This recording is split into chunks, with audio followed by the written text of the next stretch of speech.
Hello and welcome to the second Feed the Beast tutorial that I've done. You may notice that this is a different world to where I've actually been building them. I've switched to the Direwolf 20 pack. I was on just the basic standard pack, but now I'm on Direwolf 20 and this is my home. So, let's just going to show you my home. I've hidden it in the actual landscape because, well, I like to hide things. Stops people like stealing things if I'm on like a server or something. Okay, so I've just got a piston door, double locked in case a creeper blows up part of it. Yes, but this is my house. It's nice and simple. There's the exit over there because I can't like wire up the redstone door to let me back out that way again. But these are the machines I'm going to be showing you how to make today. These machines, I feel that these are essential machines you need for starting up because, well, it just sets you up perfectly. It makes your resources go further and it also just helps you get along because you need these machines to make other more advanced machines. So yeah, I'm just going to show you how to make these. Remember, as usual, if you need to, pause the tutorial because it's there to be paused. Okay, so the machines that are essential to a successful startup in Feed the Beast. Okay, so you need a generator, which is shown like that. That's used for creating power. Okay, then you need some copper wires, but they need to be insulated to actually work properly in recipes and also to keep as much energy as you can.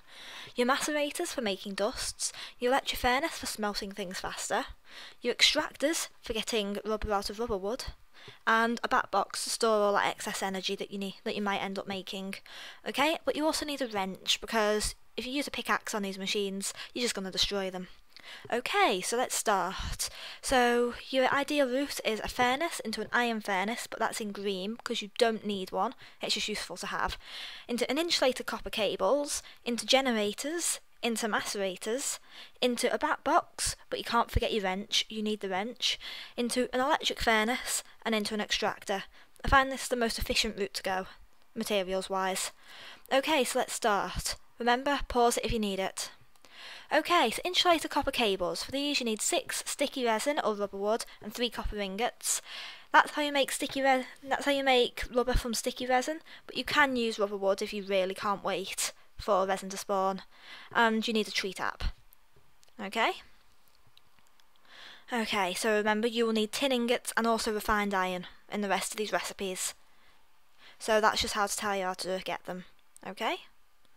So, generators. For these you need 2 redstone, 4 tin ingots, 1 copper cable, 8 cobblestone, and 8 refined iron.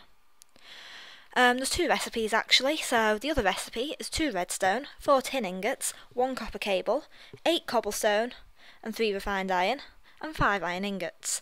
Okay, first recipe. You need an RE battery, plus a machine block, plus a normal furnace to make the generator, just like that.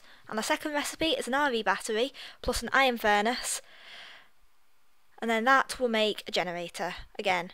So the second recipe actually uses 1 less coal and smelting the ores needed to make the recipe, so that's technically more efficient, just use the one that you're comfortable with. A macerator, you need 3 flint, 2 cobblestone, 9 refined iron, 2 redstone, and 6 copper cable, and 6 copper cables made by using 3 copper ingots and 6 rubber. So you need an electronic circuit plus a machine block, and that's simply a macerator with the rest of the materials. See, simple enough. I'm going to throw an electric furnace on here as well, because it is useful to have early if you want. It's 4 redstone, 5 iron ingots, 1 refined iron, 8 cobblestone, 6 copper cable, which again is made by using 3 copper ingots and 6 rubber. Okay, so you have an electronic circuit, you add that with an iron furnace, and that makes an electric furnace. Easy. Okay, so now you need a batbox for storing all that excess energy. It's literally just 5 wooden planks, and 6 rubber, and 3 copper ingots, 12 tin ingots, and 6 redstone. Okay, so that's how you make your copper cable, that's how you make your batteries. Throw them all together, and just make a batbox like that. But you do need a wrench to change the direction of the power sources, I'll show you that. It's 9 copper ore and 3 tin ore. To get bronze, you macerate tin to make tin dust, and then macerate copper to get copper dust, and then combine them together to make bronze dust in a crafting bench, and then just smelt it, and then you'll get your ores. Okay. Now you need your extractors. You really can't wait for that resin to spawn. Okay, for this you need 20 wooden planks, 9 refined iron, 2 redstone dust, 6 copper cables, which again is 6 rubber and 3 copper ingots. Okay, so you need a machine block with 4 tree taps and an electronic circuit, and there's your extractor. Simple as that. If you need to rewind, do it now, but I'm going to show you how to actually organise these machines now. And like you saw before, this is the finished result. So you've got your extractor, your electric furnace and your macerator down there. I have 2 generators attached just for symmetry reasons, and there's your batbox. Remember, that's when I said you need the wrench to change the direction for the energy. That is what it is. So let's just show you behind, because you can't see any wires, but I've wired it up so I can hide them. So what I've done is I've put the energy going out the back of the batbox, just there.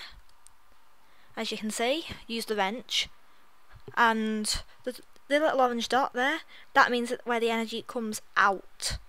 So you can put energy in on any side of the batbox, but the energy has to come out of the other side on the orange dot, and it is just literally wired up at the back of all the machines. And it's as simple as that to connect. So let's just fill all this back up, just to make it nice and neat again. Okay, there we are. Okay, so let's just put some coal in here, get some energy going. Then the next one, put the other half of the coal in. I only had 63 coal because I was testing before, and as you can see, the power is going up. And if we check all of these machines, your macerator is powered, as you can see with a little red arrow. The electric furnace is also powered, red arrow again, and your extractor is also powered. Okay, so let's just get some things to show it off with. Let's get some rubber wood. Okay, 64 of that'll do. Place it inside the extractor, on the top, not the bottom. And as you can see, it's starting. And you just leave it to do its own thing. Okay, so next let's get some iron ore. 64 of that will do. Also some copper, I think, yeah. Copper ore should do it. So inside the electric furnace, let's put the iron. And as you can see, it's smelting a lot faster. But actually, let's just show something here. Where's copper dust? Copper dust, copper dust. There it is. I swear I'm blind sometimes. Okay, so let's put the copper dust in. Okay, let's leave that to smelt for a while. And let's put the actual copper ore inside the macerator. The macerator takes a while, so let's just leave that going for a bit. Okay, so there's your extractor pumping out rubber from the rubber wood nicely, as it does. There's your electric furnace smelting dust into ore, going quite fast.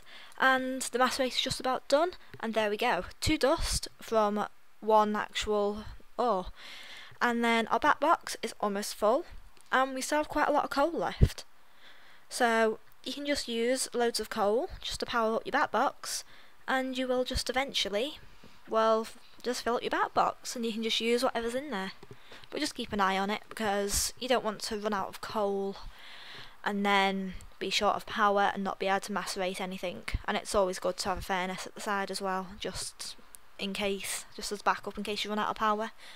There are other things that you can hook up for power, but it is just a case of waiting around and watching the tutorials, because I will show how to create other sources of power other than the coal. Okay, so now I'm going to show you the wrench. Let's place the electric furnace here and use a wrench on it, and you get your furnace back. So you can't use a pickaxe because it will just break up into a million pieces, probably just into a machine block. but just as a warning, using a wrench on an actual machine won't always change it. It will always, it might sometimes put it into a machine block, might sometimes give you the full thing again. Oops. Okay, I'm going to show you about copper wires. Copper wires you can just break with your fist, so let's just go into game mode 0, and there we are. And you get your copper wire back. That is always true. Okay? So let's see if I can get it changed into a machine block. No, my luck it won't. But yeah, I'll just give up. So there you have it.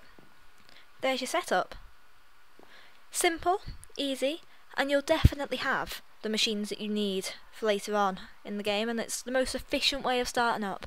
Only use the ores that you need to create these machines. Don't smelt any more until you've got your macerator, so then you can double the amount of ore you have. It's definitely worth waiting for your macerator. Always. And then, once you've got this, go out your oyster. Just build up from it. Simple. And that's it for today's tutorial on essential machines that you need to start up.